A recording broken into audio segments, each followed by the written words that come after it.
একটু চপ বানিয়ে দেবে, বাইরে খুব বৃষ্টি পড়ছে। আবার সেই চপ।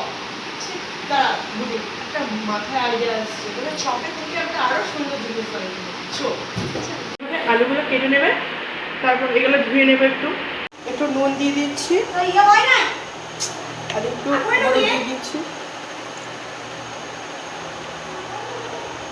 তারপরে একটু মেখে নিতে হবে, ভালো করে একদম মিহি করে মেখে নিতে হবে। দেখুন দিয়ে দেবো কালো একটু খাওয়া রসুন পেঁয়াজ, এগুলোকে গ্রেট করে এই বেসনের মধ্যে দিয়ে দিতে হবে।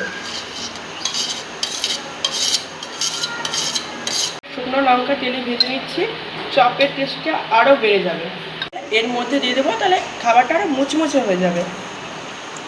একটু শুকনো লঙ্কা দিয়ে দিচ্ছি, তাহলে চপটা আরও ঝাল ঝাল হবে। মেখে নিচ্ছি এটাকে, আলুগুলো বেসনের মধ্যে ভালো করে মেখে নেব।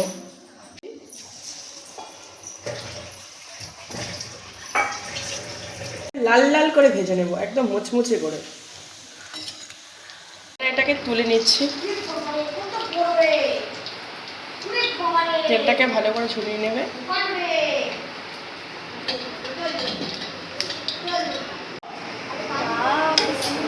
দেখে কেমন হয়েছে, কেমন হয়েছে? চপের মতো লাগছে তো? এটা আমার ছোটবেলায় আমার ঠাম্মি বানিয়ে খাওয়াতো। দেখ কেমন হয়েছে। ঠাম্মি তো আজ নেই, তো এই চপটা ঠাম্মির স্মৃতি হিসাবে আমি রেখে দিয়েছি।